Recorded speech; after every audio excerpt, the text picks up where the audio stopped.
கிறிஸ்துவுக்குள் மிகவும் பிரியமானவர்களே, இயேசு கிறிஸ்து நாமத்தினால உங்களை வாழ்த்துக்கிறேன். இன்னைக்கு குட் ஃப்ரைடேங்க. எல்லாரும் ஆலயத்துக்கு போங்க, மிஸ் பண்ணாதீங்க. இன்னைக்கு என்ன வேதவசனம் குறித்து பார்க்க போறேன்னா, நீங்கள் எனக்காக அல்லாமல் உங்களுக்காகவும் உங்கள் பிள்ளைகளுக்காகவும் அழுங்கள். லூக்கா 23:28. அதாவது ஒருவர் ரொம்ப கஷ்டப்பட்டு நிறைய செல்வங்களை சேர்த்தாராம்.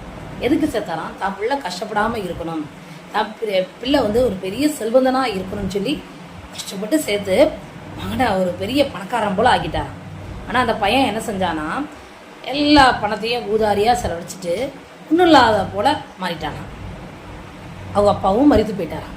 இந்த பையன் என்ன செய்வானா, நமக்காக அப்பா எவ்வளோ கஷ்டப்பட்டு செல்வந்தனாக மாறணும்னு சொல்லி அவ்வளோ உழைச்சாரு அப்படின்னு சொல்லிட்டு அவர் கல்லறைக்கு போய் மெழுகுத்திரி பொருத்தி வச்சு மாலை போட்டு ரெண்டு சொட்டு கண்ணீர் வடிப்பானான். இன்றைய கிறிஸ்தவ வாழ்க்கை எப்படி இருக்குது தெரியுமா? அதாவது இந்த நன்றி மறவாத இந்த மகனை போல தான் நம்முடைய வாழ்க்கையே இருக்குது. நம்ம குட் ஃப்ரைடே அன்னைக்கு என்ன செய்யறோம்? நிறைய பேர் அன்னைக்கு பார்த்து பசங்க கூட இருக்கிறது கிடையாது, கஞ்சை போட்டு குடிச்சிட்டு ஆலயத்தில் உட்காந்துருவாங்க. அப்படியே சோகமாக துக்கப்பட்டா பாடுவாங்க. பாருங்க, அன்னைக்கு நீங்கள் திரும்பி பாருங்க, ஒருத்தர் மூஞ்சில கூட ஒரு சிரிப்பே இருக்காது. ஏன்னா அவங்க துக்கத்தை அனுசரிக்கிறாங்களாம். வருஷம் ஃபுல்லாக சர்ச்சுக்கே வர மாட்டாங்க, அவங்க கூட வந்துடுவாங்க இந்த 7 வாரத்தை பிரசங்கத்தை கேட்கறதுக்கு. அப்படிப்பட்ட வாழ்க்கை நமக்குள்ளே காணப்படுகிறதா?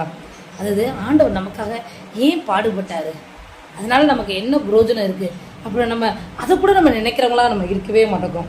அதாவது நம்மகிட்ட பக்தி இருக்குது, அதுக்கப்புறம் நல்ல மனசாட்சி இருக்குது, சடங்காச்சாரம் இருக்கிறது, ஆண்டவரை குறித்து ஒரு பரிதாபம் இருக்கிறது. ஆனால் மனம் திரும்புதல் இல்லை, பாவத்தின் வாழ்க்கை மாறவே இல்லைங்க. இப்போ இன்னைக்கு ஆண்டவர் நம்ம சபைக்கு வருவாருன்னு வச்சுக்கோங்களேன், என்ன கேட்பாரு தெரியுமா? என்னடா நடிக்கிறீங்க, நீங்கள் நடித்து இன்னும் என்னை துக்கப்பட வைக்கிறீங்களா அப்படின்னு அவர் கேட்பாரு.